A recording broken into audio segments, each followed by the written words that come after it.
욥기 2장 11절부터 13절까지 낭독하겠습니다. 때에 욥의 친구 세 사람이 그에게 이 모든 재앙이 임하였다 함을 듣고 각각 자기 처소에서부터 이르렀으니 그 대만 사람 엘리바스와 수아 사람 빌닷과 나아마 사람 소발이라. 그들이 욥을 조문하고 위로하려 하여 상약하고 오더니 눈을 들어 멀리 보매 그 욥인 줄 알기 어렵게 되었으므로 그들이 일제히 소리 질러 울며 각각 자기 겉옷을 찢고 하늘을 향하여 티끌을 날려 자기 머리에 뿌리고 7일 7야를 그와 함께 땅에 앉았으나 욥의 곤고함이 심함을 보는 거로 그에게 한 말도 하는 자가 없었더라. 맞습니다. 욥이 그 모든 소유물을 잃고도 범죄치 아니하며 지내던 어느 하루 사단이 다시 천상어전에서 여호와 앞에 섰습니다. 예수님께서 그 악한 자라 부르신 것처럼 사단은 까닭없이 자식과 종을 다 잃고도, 물론 종은 다 잃은 건 아니지만 모든 자식과 많은 종을 잃고도 자기 순전을 굳게 지킨 이 욥을 참소하려 합니다. 사단이 이렇게 악한 일을 더욱이 지극히 선한 하늘에서 저지를 수 있었던 것은 오직 인생이 죄와 허물로 죽은 이 사실과 붙어 있는 겁니다. 죄와 허물로 죽은 인생은 스스로 죄의 종로로 탑니다.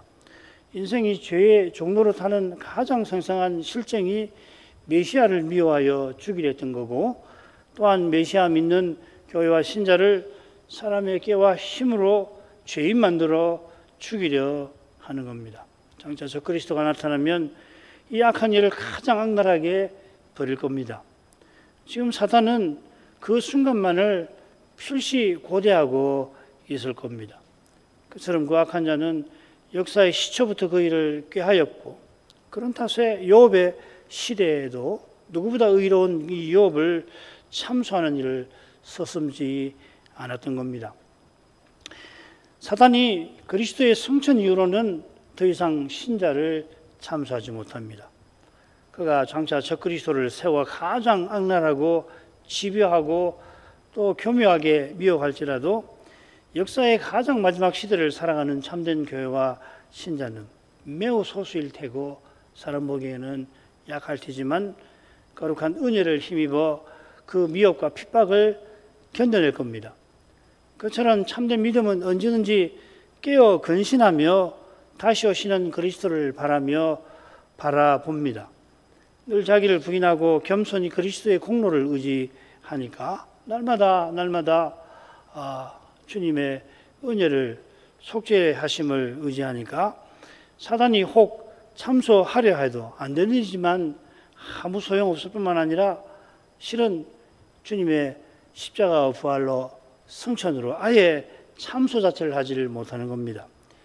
게다가 참된 믿음은 육의 몸의 이 썩는 문제 앞에서 썩지 아니하는 것처럼 보이지만 실은 썩는 그런 것을 얻고자 아니하고 참으로 썩지 아니하는 것을 구하는 까닭에 그래서 사단의 미혹이 통하지 아니하는 겁니다. 가령 두아디라 교회에서 거짓 선지자가 마치 저 옛날 이세벨이 북이스라엘 들어 바알을 섬기게 했듯이 그렇게 강력하게 미혹했지만은 그 교회 이세벨의 교훈을 받지 않고 소위 사단의 깊은 것을 알지 못하는 신자가 남아 있었습니다. 엘리야가 갈멜살 승리 후에도 여전히 자기 백성이 이세벨을 두려워하며 우상을 버리지 못하자 크게 낙심해서 차라리 여호와께서 자기 목숨을 거두어 주시라고 구할 그때에 여호와께서는 그를 호렙산으로 이끌어 가셔서 거기서 오히려 사명을 내리실 때에 내가 바알에게 무릎 꿇지 아니하는 7,000명을 남기리라 약속하신 그 일을 이 두아디라 서신에서 생각하게 됩니다. 장차 저 그리스도가 자기를 숭배치 아니하는 사람을 몇이라도 죽이게 하고 이 국가법이 제대로 작동되면 이런 일은 있을 수 없는 거 아니에요. 그때는 그렇게 하고 매매조차 못하게 하겠지만 그것이 마치 거대한 군대가 성도의 진과 사랑하시는 성을 에워싸는 것처럼 그렇게 막강하였습니다마는 미혹과 핍박이 극한에 달할 바로 그때 하늘에서 불이 쏟아지듯이 주님의 입에서 금이 나와서 말씀으로 친히 심판하시고 약속의 말씀대로 우리를 구원하실 것입니다. 우리가 다시 오시는 주님을 바라는 것은 이러한 일들도 당연히 예상하는 거지 가급적 지금 여기서 별 어려움 없이 살다가 주님 다시 오실 때에는 영원한 복을 누리게 일 것을 기대하는 것과는 전혀 다른 겁니다. 다시 오시는 주님을 바라는 이는 주님을 늘 바라보는데 이 히브리서 중요한 주제 아니에요. 이런 죄와 죽음의 현실을 정직히 믿음으로 대면하는 태도와 다 붙어 있습니다. 주님을 늘 바라본다는 것은 이런 태도죠. 주님을 믿는다고 하는데 죄와 죽음의 현실이라는 건 뭐 생각지도 않고 그런 현실과는 전혀 상관없고 큰 도무지 맞지 않는 거예요. 이런 신자와 교회는 사단이 결코 넘어지지 못합니다. 하나님 은혜는 죄의 권세보다 사망의 권세보다 막강한 겁니다. 이런 은혜를 알 턱이 없는 사단이 감히 하나님 앞에 나서서 욥이 그 모든 소유물과도 바꾸지 못할 그 생명을 잃게 되면은 정녕 하나님을 욕할 겁니다. 장담한 겁니다. 이것은 육의 몸을 입은 사람이 썩는 문제를 스스로 해결하려고 죽지 않으려고 죽기를 두려워해서 밑에 나오죠. 결국 썩는 것을 추구한다는 이 사실을 사단이 잘 알기 때문입니다. 이 사실 때문에 사람이 죽기를 두려워함으로 일생에 매여 종살이하는 종노릇하는 그걸 이용을 하여서 악용해서 사단은 타락한 이 세상을 자기 품에 뉘어놓고 세상 임금 노릇을 해온 겁니다. 그 악한 자는 욥의 시대까지 사람이 자기 목숨 부지하려고 그 모든 소유물을 버리는 일을 숱하게 목격했을 겁니다. 심지어 권력을 거머쥐려고 자기 자식의 목숨도 짓밟는 일이 역사에 늘 있듯이 그 악한 자는 나라니 민족이니 가문이니 운동하면서도 결국은 자기 행복 하나를 위해서 자식을 우상에게 바치는 짓도 약한 자는 부추기는 겁니다. 몰래 우상 숭배죠. 그렇게 악한 자가 죄인을 위하여 자기 목숨 버리시는 메시아의 은혜라든지 영원히 멸망할 우리 모두를 위하여 자기 아들 아끼지 않고 내어주시는 성부의 사랑에 관해서 알 턱이 없는 겁니다. 귀신들도 물론 믿고 떠는 그런 정도의 지식이 있듯이 사단이 하나님 은혜와 사랑에 관하여 웬만한 사람보다 지식은 많겠지만 그러나 나 같은 죄인을 위하여 십자가 지신 그 그리스도를 전부로 삼는 이 거룩한 지식, 알문 그에게는 전혀 없는 겁니다. 그처럼 십자가 지신 주님을 전부로 삼는 까닭에 주님을 위하여 목숨 버리신 주님께서 위하여 목숨 버리신 형제를 위하여 목숨 버리는 것도 당연히 여기는 이 신비한 믿음이 마귀에게는 있을 턱이 없는 겁니다. 욥이 자식들의 영원한 구원을 위해서 번져드린 그 마음에 오실 메시아를 바라는 간절히 바라는 심정이 있었는데 그 심정은 그저 생태 같은 자식 위하여 자기 목숨 버리는 정도가 아니라 안 믿는 세상에도 이런 일이 있잖아요. 어머니가 자기 목숨을 바쳐가며 이 자식을 죽음의 위기에서 건지는 일 말이에요.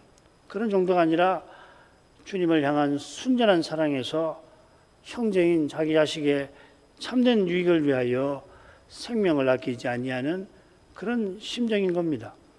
욥의 이런 심정과 믿음을 무시하고서 사단이 참소합니다마는 우리 하나님께서 메시아를 세상에 보내시는 일을 위하여 그런 악랄한 참소도 길이 참아주셨던 겁니다. 그처럼 길이 참아주신 덕분에 또한 욥이 이번에도 범죄치 아니한 것입니다. 지난번과는 다른 점이 있습니다. 남편과 똑같이 이런 자식을 슬퍼하던 그의 아내가 필시 남편의 그 극심한 고통에 괴로운 나머지 악담을 해서 욥의 괴로운 마음이 더욱 힘들어집니다마는 욥은 더욱 겸비한 태도로 전보다 훨씬 괴로운 이 처지를 견뎠습니다. 처음 재앙 때는 하나님께서 주신 복을 거두가셨다고 고백했는데 이번에는 하나님께 재앙도 악도 기꺼이 받고자 합니다. 처음 재앙 때 사랑하는 자녀와 종을 잃은 것도 분명히 악이 재앙입니다. 소위 이 선이 없는 것이 악인 겁니다. 이 어스인의 아주 유명한 통찰인데 인생이 스스로는 그래서 악뿐입니다. 날마다 누리는 온갖 선한 것들은 하나님의 선물이고 여전히 하나님의 것인 것입니다. 하나님이 원하시는 대로 주시고 또 원하시는 대로 거두가시는 겁니다. 사실 타락 이후에 하나님께서는 인생에게 선한 것을 주실 이유가 하나도 없어요. 있다면 인생을 향한 하나님의 여전히 선하심과 특별히 죄인을 향한 사랑밖에 없겠죠. 하나님께서 인생의 죄와 악에 합당하게 악을 내리셔야 마땅합니다. 욥이 우리가 재앙도 받지 아니하겠느냐 한 것은 인생의 이런 죄를 깨달은 심정과 붙어 있는 겁니다. 물론 자기가 지금 큰 죄를 지어서 이 재앙을 거듭받았다 그렇게 생각하는 건 아닙니다.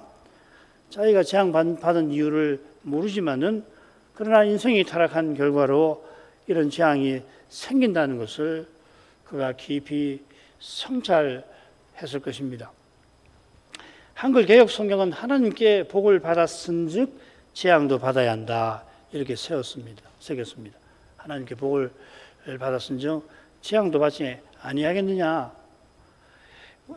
한 은즉이라고 하는 연결 의미는 원인, 근거 혹은 가정, 조건을 나타냅니다. 한글 개역의 번역자분들이 어떤 뜻으로 이렇게 번역했는지 참 알기가 힘듭니다만은 이 표현에서 무엇보다 인과 개념, 이 원인이나 근거 개념이 원문에는 없다는 것을 꼭 말씀을 드리고 싶어요.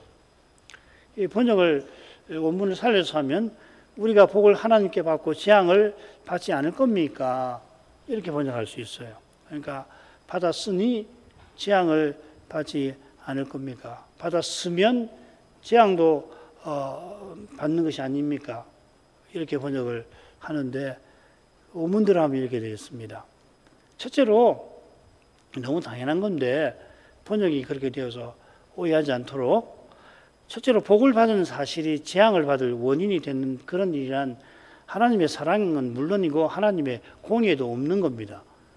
창조 때 하나님 보시니 모든 지은 것이 아주 좋았다 하셨습니다. 창세 때 좋았다 하는 표현이나 여기 복이라는 표현이 같은 말입니다. 히브리 말로 토브라는 말입니다.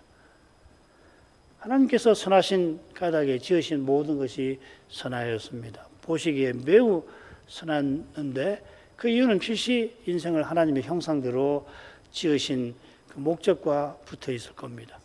인생이 하나님의 형상이신 성자처럼 성부를 가까이에 하라고 창조하신 겁니다. 이런 복은 천사에게 가장 거룩하다 할 그룹에게도 주시지 않은 겁니다. 인생에게 이 지복을 주신 것은 인생을 지극히 사랑하신 겁니다. 인생은 이 거룩한 사랑에 합당하도록 선악과 금령을 지켜서 영원히 하나님을 가까이 하는데 이르러야 했던 겁니다. 이것은 하나님을 매 순간 가까이 하고 더욱 가까이 하는 상태입니다. 비할 데 없이 지극한 복을 더더욱 받게 하려고 태초에 하나님을 인생을 아주 선하게 지으신 겁니다. 큰 복을 태초에 주셨습니다. 나중에 재앙을 받으라고 복 주신 게 절대 아니죠. 재앙은 아담이 선악과 금령을 어긴 데에서 생긴 겁니다. 우선 선악과 금령 때문에 하나님이 금령을 세우셨기 때문에 인생이 타락한 게 절대 아닙니다. 사실 아담이 금령을 어긴 근본 원인을 우리는 다 알지 못합니다. 아담 안에서 출생한 인생은 이미 타락한 탓에 스스로는 도무지 알지 못하죠. 계시의 거룩한 빛을 받아 인생의 죄, 자신의 죄의 심연을 들여다보는 그만큼 그 원인에 관해서 겨우 이렇게 했구나 해야 될 뿐입니다. 이는 인생의 죄의 기원을 알지 못하는 것과 결국 붙어 있습니다. 성경의 기록에 따르면 아담이 금령을 어길 이유를 우리는 찾기 힘듭니다. 하나님이 가령 무엇보다 아담에게 자유의지를 주셨는데 그 사실이 범죄한 이유라 말하지 말아야 합니다. 왜 그러냐면 이 자유의지는 차라리 선악과 금령을 주신 뜻을 깨달아 기꺼이 받드는 능력인 겁니다. 능력으로서의 의지 말이에요. 하나님이 선악과 금령을 아담에게 내리신 것은 사람이 강아지에게 간식 주면서 손 이렇게 말하면 앞발을 들게 만드는 훈련과 근본에서 다른 겁니다. 게다가 하나님께서는 먼저 동산 각종 나무의 실과를 임의로 마음대로 먹으라고 허락하신 터에서 선악과만은 먹지 말라 하셨습니다. 이 선악과는 생명나무 실과와 마찬가지로 동산의 다른 모든 과일과 생물학적 견지에 쓰든지 혹은 창조의 다른 견지, 예를 들면 미적인 견지가 있지 않겠어요? 그래서 근본적으로 다르지 않습니다. 생명나무를 먹으면 거기 영생하는 물질이 있는 거 아니잖아요. 그처럼 선악을 알게 하는 나무 안에 그 어떤 선과 악에 대한 지식을 일으키는 물질이 있는 게 아니지 않습니까? 똑같은 과일 중에 하나였을 거예요.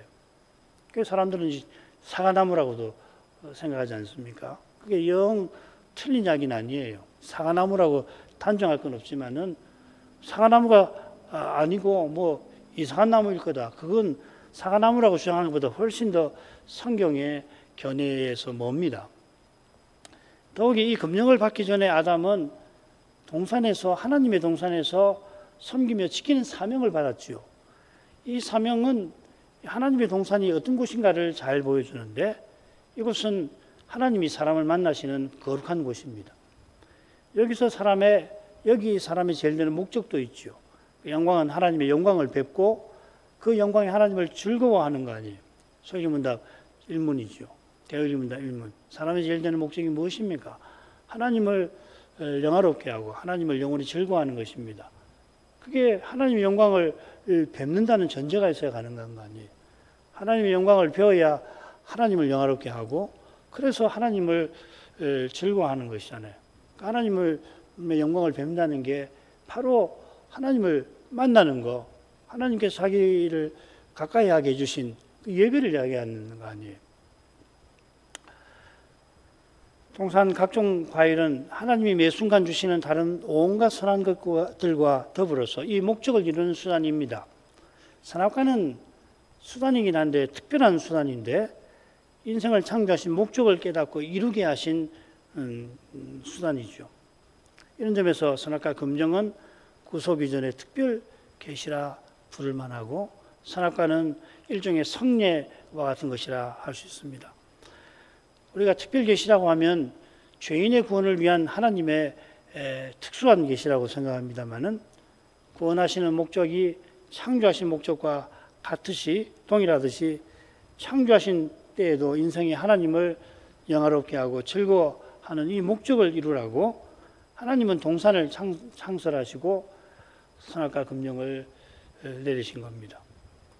이런 낙원에서 금령을 어긴 건 인생에게 두려운 신비인 겁니다. 아담의 범죄는 실로 악합니다.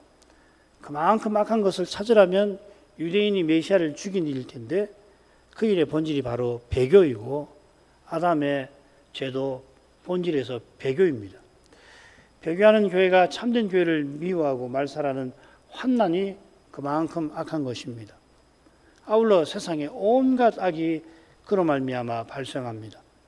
자기 백성이 자기 구주를 메시아를 죽일 정도니 상상을 넘어서는 악한 일이 얼마든지 타락한 육신과 세상과 마귀에게서 나올 수 있는 겁니다. 그러나 그 모든 악이 하나님의 통치를 벗어나서 제멋대로 발생하는 건 아닙니다. 마귀가 마음대로 온갖 악을 저지르기에 하나님이 방치하시질 않습니다. 세상 임금과 세상 권세가 다니엘과 세 친구를 죽이려 했지만 하나님께서 지독한 풀무불과 사나운 사자의 입에서 건져 주십니다. 그처럼 이집트 대군이 본향을 향하는 이스라엘을 멸하려 할 때 하나님이 홍해에서 그 대군을 멸해버리셨습니다.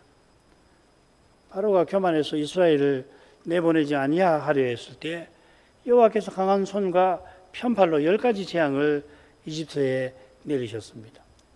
요한계시록에 나오는 수많은 재앙이 이런 성격을 갖고 있습니다. 여호와께서 어떤 재앙은 이집트 백성에게만 내리셨지만 어떤 재앙은 이스라엘도 받게 하셨죠. 아마도 처음 세 재앙이 그럴 겁니다. 그처럼 하나님께서 타락한 세상을 심판하실 때 참된 교회와 신자도 더러 재앙을 함께 겪게 됩니다. 날마다 온갖 선한 것을 불의한 자와 악한 자에게도 똑같이 주시지만은 신자는 거기서 하늘아버지의 사랑을 맛보게 하시듯이 요즘 심각한 이상기후에 신자도 얼마든지 열사병을 겪습니다마는 참된 믿음은 그런 처지에서도 열사병에서도 그리스도를 드러낼 수 있게 하십니다. 이상기후에서 신자는 죄범한 세상에 대한 하나님의 의미로운 영광을 뵙고 내가 죄를 지어서 오늘 기온이 35도였다 이런 식으로 생각하지는 않잖아요, 그죠? 그렇지만은 이런 이상기후는 하나님의 의미를 나타내는 거다 하는 걸 알고는 그 앞에 겸비하는 겁니다. 만일 말씀의 빛 가운데에서 이 영광을 깨닫지 못하고서 날씨는 날씨고 믿음은 믿음이고 날씨는 날씨고 그래서 주의 앞에 가람하게 행하면은 신자라도 주름한 책망을 피하지 못하는 겁니다. 이런 사실들도 욥이 우리가 재앙을 받지 아니하겠습니까? 하는데 담겨 있을 겁니다.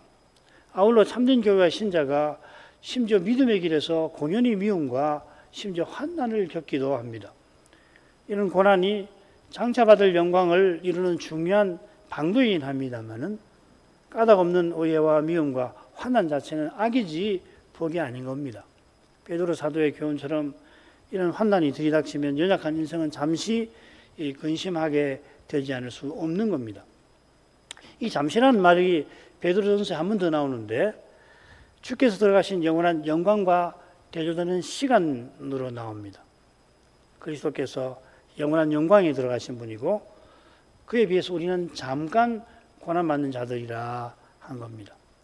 그러니까 우리가 잠시 근심하게 되지 않을 수 없다고 할 때에 어쩌면은 주님의 재림까지를 가리켜서 잠깐이라 말하는 것인지도 모르겠습니다. 그러니까 고난받는 시간이 뭐 10년, 20년 가는 게 아니라 한 달, 뭐 열흘, 뭐 이런 의미로 잠시라고 쓴 거라고 저는 늘 생각했는데 이번에 말씀 보니까 아닐 수도 있겠구나. 그런 경우라도 그냥 우리가 평생 고난을 만든다 하더라도 주실 영광에 비하면 잠깐이죠. 바울이 날마다 모든 교회를 위한 염려에 그 영혼이 짓눌려 지내지요. 그러니까 바울은 뭐 일평생 고난을 받고 매일 날마다 받는다고 그랬잖아요.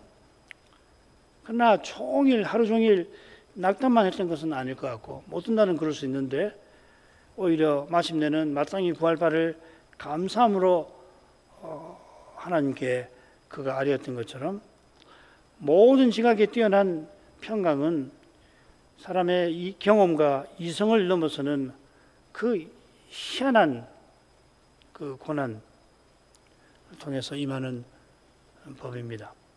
이런 고난을 떠나서 빌립보서 4장 7절에 모든 지각에 뛰어난 평강을 말했는데 6절에 보면 아무것도 염려하지 말라 하는 말씀이 나오거든요. 그러니까 이런 고난을 떠나서 모든 지각에 초월하는 평강을 지금 여기서는 생각하기 힘들 겁니다. 그러니까 모든 지각에 초월하는 평강을 사도가 말한 것은 그만큼 믿음으로 살아가는 길이 힘들다라고 하는 것을 전제하는 말씀이겠죠, 그죠? 그런 고난은 받을 생각은 않고 이 지각에 뛰어난 희한한 평강을 누려보겠다는 것은 그건 어림없는 이야기, 착각이죠. 욥이 우리가 복을 하나님께 받고 재앙을 받지 않을 것입니까? 하고 악담하는 아내를 타이를 때에 하나님께서는 이미 이런 신비한 고난을 욥더러 겪게 하셨던 겁니다. 이 고난이 신비여서 욥이 이미 겪고 있더라도 고난이 깊어지면서 이내 욥의 입에서 저주의 말이 쏟아져 나올 겁니다. 3장의 그것이죠. 그 후에 욥이 자기 생일을 저주하니라. 물론 하나님을 향한 저주는 아니고 자기 생일을 향한 저주이긴 합니다만은 욥은 창조주 하나님의 영광을 마침내 뵙게 될 때, 욥기 38장이던가요? 악담하는 아내를 대하던 그런 심정과 태도에서 곧 아주 떨어지게 될 것입니다. 요컨대 인생의 스스로는 고난을 받지도 겪지도 이기지도 못하는 겁니다. 악담하는 아내에게 우리가 재앙을 받지 않겠습니까?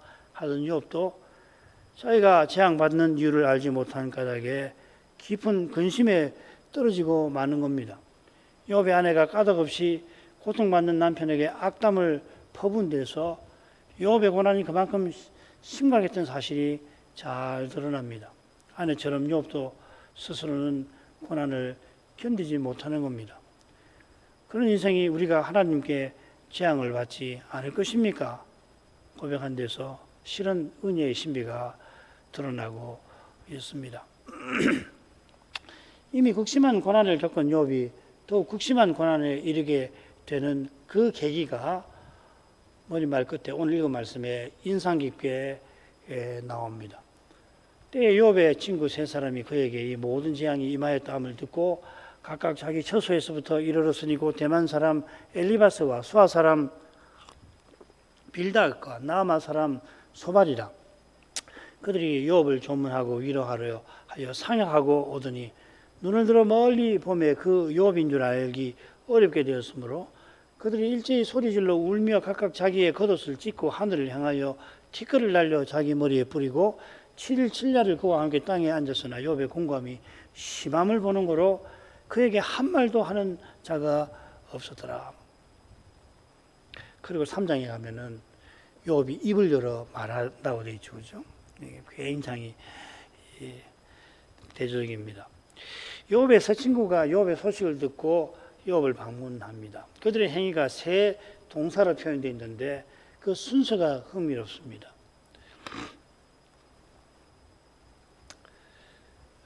한글 개역을 보면 세 친구가 재앙이 이르렀다고 듣고 그래서 그들이 자기 처소에서 이르렀고 그리고 상약하고 왔더라 이렇게 했죠. 왔다는 말이나 이르렀다는 말이 똑같은 낱말입니다. 히브리 말로 이 보라고 하는 말인데 이르렀다, 왔다 혹은 갔다 하는 말도 됩니다. 영어의 come하고 비슷하죠. 원문은 어떻게 되냐면요. 세 친구가 재앙이 이르렀다고 들었고 이르렀다는 소식을 듣고 그래서 그들이 이르렀고 그리고 가자고 오자고 서로 약속했다. 동사가 셋이에요. 들었고 왔고 약속했습니다. 이렇게 되어 있습니다. 그런데 한글 개혁은 조금 다르게 번역해놨죠. 한글 개혁이 원문과 조금 다르게 상약하고 오더라. 원문은 어떻게 하냐면 욥을 조문하고 위로하기 위하여 가자고 상약하더라. 이렇게 되어 있습니다. 그들이 상약하는 행위가 그들이 이런 행위보다 시간상 앞서는 건데 문장에서는 상약했다는 말을 마지막에 배치를 해놨단 말이죠. 의도적인 순서지요. 이런 의도적 순서에 따라서 도착한 행위가 가운데에 나옵니다. 이걸 강조하려고 하는 거죠. 그러면서 이르렀다 하는 말이 들었다 하는 그 동사에 나와요. 뭘 들었냐면 이 재앙들이 욥에게 이르렀다 하는 말을 듣고 그리고 재앙을 당한 욥을 위로하기 위하여 가자고 오자고 약속했다 이렇게 됐습니다. 굉장히 미묘하게 글을 썼잖아요. 왜 이런 방식으로 썼을까? 시간 순서대로 듣고 그리고 약속하고 왔다 이렇게 하면 되잖아요. 그런데 그렇게 하지 않고 왔다는 말을 가운데 넣고 이 온다는 말을 두 동사 안에다가 종속해가지고 또 썼잖아요. 그러니까 이르렀다는 말이 세 번이 나와요. 나오는 주동사로는 가운데 한 번 나온다 이 말이죠. 보조동사로는 처음 세 번째 동사 문장에 각각 나온단 말이죠. 왜 이렇게 했을까? 그겁니다. 그건 세 친구가 욥이 사는 곳에 이르렀다는 행위를 강조하는 건데 어떻게 강조하는가 하는 걸 보자는 겁니다. 그 이유는 같은 동사가 바로 앞에 세 친구가 들은 소식에 나오는 사실과 붙어 있을 것 같습니다. 그 소식이라는 것은 욥에게 이 모든 재앙이 이르렀다 하는 소식이죠. 그래서 욥의 향한 소식을 듣고 조문하고 위로하러 가자고 오자고 서로 약속을 했습니다. 좋은 의도죠, 그죠? 그런데 그들이 욥에게 이르러서 결국 어떤 역할을 하냐면은 재앙과 같은 역할을 한다 이 말이죠. 위로를 하러 가겠다는 사람들이 결국은 욥에게 가서 무슨 일을 하냐면 재앙을 안겨주는, 고난을 안겨주는 사람이었다는 것을 이걸 암시하는 것 같아요. 제가 읽기로는 그렇습니다. 성경이 얼마나 섬세한지 몰라요. 이 번역을 해놓은 번역대로 하면 이해가 되기 쉬운데 원문대로 잘 보면은 이 의도가 있단 말이죠. 욥의 세 친구가 위로하러 왔다가 결국은 욥에게 재앙이 되었다. 그러니까 누구보다 욥을 위로해 줄 만한 사람들이 욥을 비난하는 원수처럼 되지요. 그걸 여기서 암시하는 것 같습니다. 그 다음은 넘어가죠.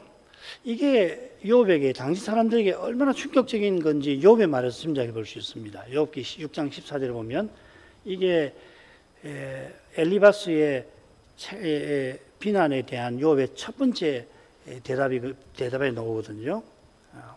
4장 5장에 엘리바스의 비난이 나오는데 거기에 대한 답이 욥의 답이 6장 7장인데 6장 14절에 보면 피곤한 자고 전능자 경외하는 일을 패한 자를 그 벗이 친구가 불쌍히 여길 것이었노. 전능자 경외하는 일을 패한 저버린 자라도 그가 그의 친구라면 그 사람을 불쌍히 여겨야 한다. 이 불쌍히 여기라는 말, 헤세드라는 말을 이내라는 말을 썼습니다. 그러니까 여호와 하나님을 경외하는 일을 저버린 그런 사람이라도 친구라면 여전히 그에게 인애를 베풀어야 한다는 기대가 당시 사람에게 있는 거예요. 진정한 친구라면은 그런 언약의 사랑을 그런 경우에 나타내는 법인데 엘리바스의 비난이 욥에게 어마어마한 충격을 줬다는 뜻이겠죠. 이걸 유념할 필요가 있습니다. 안 그러면 이 논쟁이 굉장히 이해하기 어려워요. 왜 욥이 그렇게 괴로워하는지. 세 친구와 욥의 논쟁이 막 시작되는 그때에 욥은 이처럼 큰 고난을 받은 거예요. 달리 말하면 엘리바스의 그 비난이 얼마나 심각한 것인가를 우리가 짐작할 수 있다는 이야기죠. 아이고 시간이 많이 가서.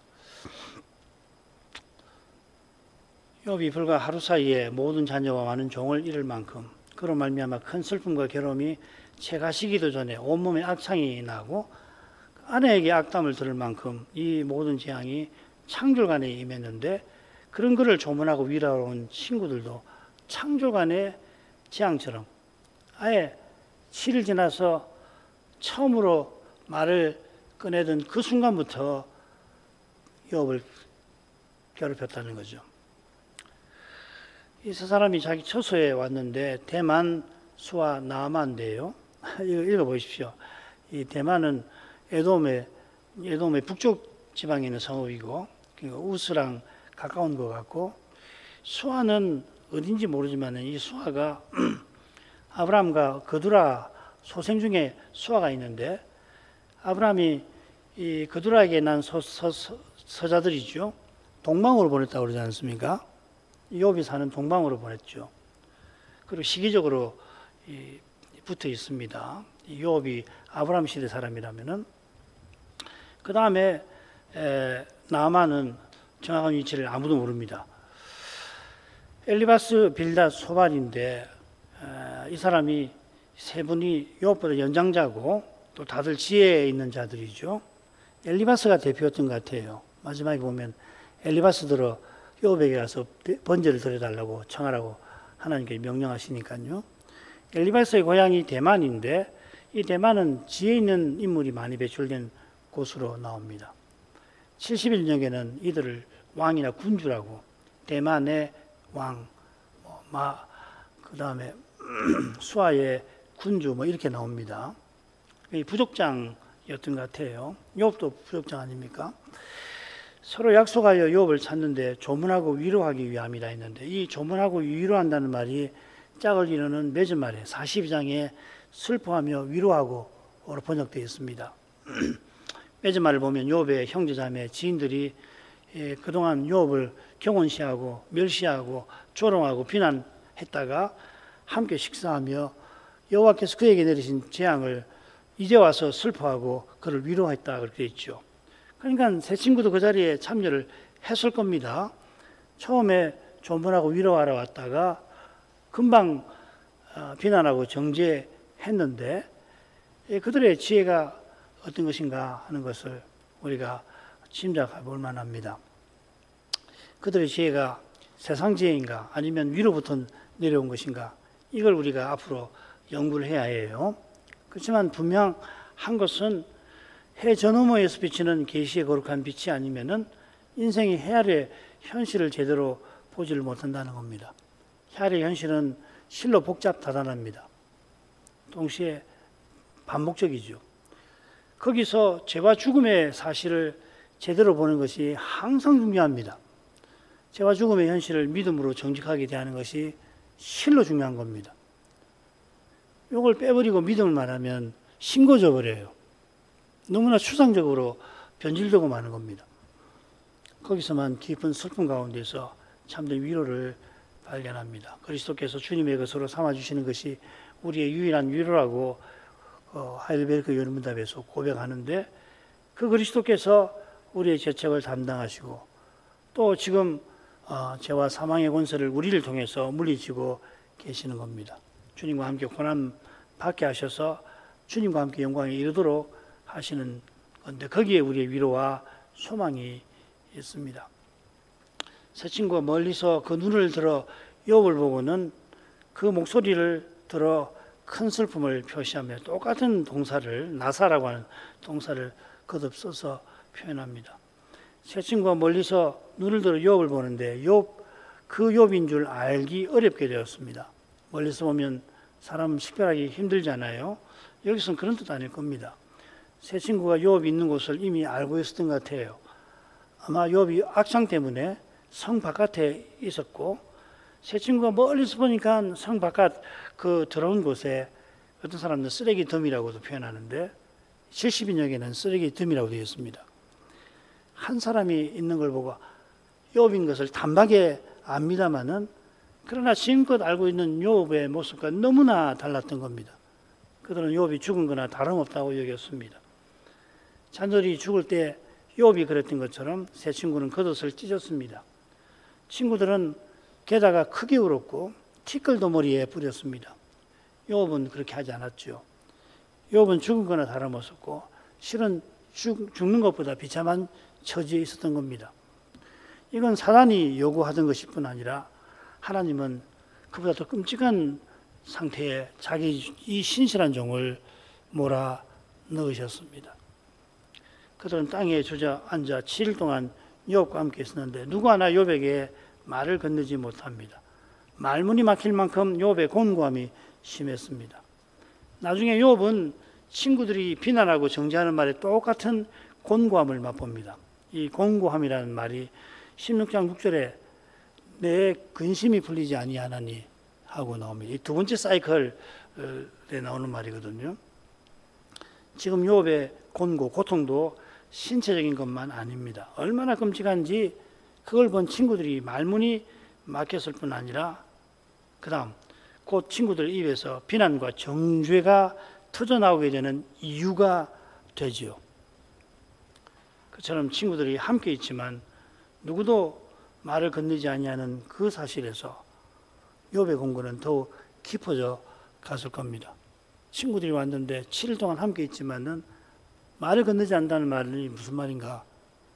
욥이 한마디라도 위로를 받고 싶지만 아내에게도 못 듣고 그 위로의 말은커녕 아무 말도 건네지 않고 그 친구들이 이 욥을 어떻게 됐을까?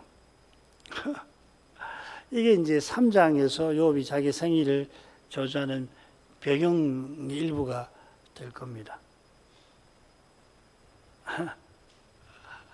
아이고 성경이 뭐 얼마나 자 기도하죠. 뭐 기도 뭐 안 읽어도 될 것 같습니다. 주님께서 왜 욥을 그렇게까지 괴롭게 하시는가? 사단이 요구하는 것보다도 실은 하나님께서는 욥을 훨씬 더 고통스럽게 가장 실제로 조문하고 위로하러 온 친구들에게서 더한 고난을 받게 하시잖아요. 부활하신 주님께서 왜 우리의 고난을 통해서 장래의 영광을 이루어가시려고 하는지 우리는 다 헤아리지 못할 겁니다. 그러나 그게 너무너무 신비한 일인데 이런 신비를 알고 이런 고난을 겪는 거 또 이기는 길은 은혜 외에는 없고 말씀 외에는 없는 겁니다. 김기차 목사는 고난만 가르친다 그런 말을 여러 교회에서 듣는데요. 글쎄요.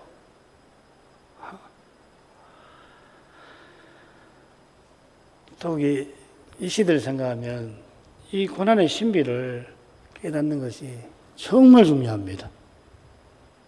그만큼 우리에게 각별한 은혜가 필요한 거예요. 오늘도 그 은혜를 구하고 이런 은혜는 말씀을 통해서 얻는 건데 특별히 이 일을 위해서 세우신 조사들을 위해서 기도하십시다. 기도하겠습니다. 기도하겠습니다.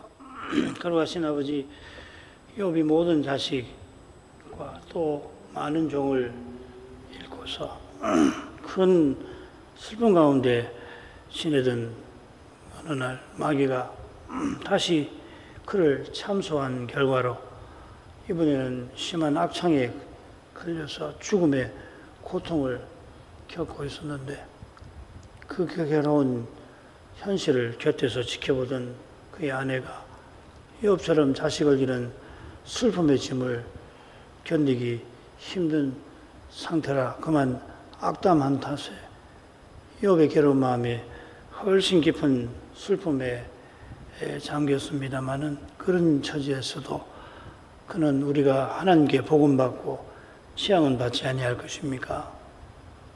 하나님 앞에 더욱 겸비한 태도를 취하며 아내를 타일렀습니다. 처음 재앙 때도 주신 자도 여호와시요 취하신 자도 여호와시니 여호와의 이름이 찬송을 받으실지로다 고백했지만 재앙을 받아야 하는 이 죄 있는 세상에서 연약한 인생의 그 처지와 형편에 관하여 욥의 깨달음이 더 깊어가게 하신 줄 믿사옵나이다. 욥처럼 이렇게 처절하고 비참하고 끔찍한 불행을 겪는 이가 온 세상에 심지어 역사를 통틀어서도 찾기가 쉽지 아니하듯이 하나님께서 욥에게 이런 불행을 통하여 이루려 하시는 일은 너무나 거룩하고 너무도 심오하고 신비하여서 주의 말씀을 통하여서 특별히 십자가 지신 그리스도의 고난을 통하여서 부활하신 그리스도께서 우리를 통하여 죄와 죽음의 권세를 물리쳐 나가시는 그 거룩한 사역을 통해서만 저희가 겨우 제대로 헤아릴 수가 있겠나이다. 욥이 하나님을 향한 겸비한 태도로서 악담하는 아내를 타이를 수 있게 하셨지만 그것으로 욥의 고난이 끝나게 하신 게 아니라 어쩌면 욥이 지금까지보다 더욱 힘든 고난을 겪게 하셨다는 것을 오늘 말씀에서 살펴보았습니다. 욥의 불행한 소식을 듣고서는 새 친구가 욥을 찾아와 조문하고 위로하러 했지만은 그러나 그들은 큰 재앙이 욥에게 이르렀던 것처럼 이 재앙에 괴로워하는 욥을 특별히 여러 날 악창으로 이미 죽음의 고통을 맛보았지만 그 고통이 더욱더 심해져서 그 고통의 무게를 잰다면 바닷가의 모래보다 무거울 거라 했을 만큼 순전한 욥조차도 그 무게를 더는 견디기 어려운 그런 힘든 처지에 몰렸는데 위로하러 온 친구들이 지암과 다를 바 없이 그 욥을 괴롭게 만들게 될 것입니다.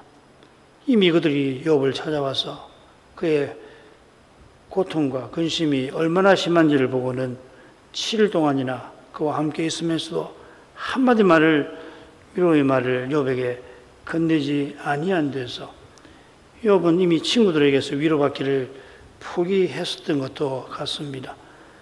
과연 7일을 친구들이 함께 지내며 한마디도 건네지 아니한 그 끝에 욥이 마침내 그 입을 열었을 때 그의 생일을 저주하게 됩니다. 이런 심정을 누구보다 알아줄 친구들이 욥의 저주의 말에 욥을 중죄인 취급하고 비난하고 정죄합니다. 이제 욥에게는 정말 하나님밖에 계시지 않지만은 그러나 하나님께서도 그의 거듭되는 기도를 듣지 아니하시는 것 같아서 욥이 친구들과 논쟁하며 계속 하나님의 이름을 기도를 하다가 마침내는 그가 기도조차 하지 못하는 것을 저희가 발견합니다. 아버지여, 메시아를 세상에 보내시는 일이 메시아께서 십자가를 지시는 일이 아니고서는 우리의 이 많은 죄를 사하실 수 없으신 하나님의 그 심정을 욥의 인내에서 욥의 고난에서 살피도록 하십니다. 인생의 죄가 얼마나 악한지 마귀의 참소에서 아무 영문도 모르는 그의 모든 자녀들, 많은 종들, 수많은 짐승의 죽음에서 아내의 고통스러운 악담에서 또한 친구들의 비난과 정죄에서 저희가 우리 죄가 얼마나 악한지를 살피게 해주시고 하나님이 사람 되셔서 십자가 지신 그 은혜에 관하여 부활하신 주님이 지금 우리를 통해서 이처럼 연약한 인생을 통해서 죄와 죽음의 권세를 물리쳐 나가시는 그 신비한 사역에 관해서 좀 더 깨닫는 바가 있게 하시옵소서. 예수님 이름으로 기도합니다. 아멘.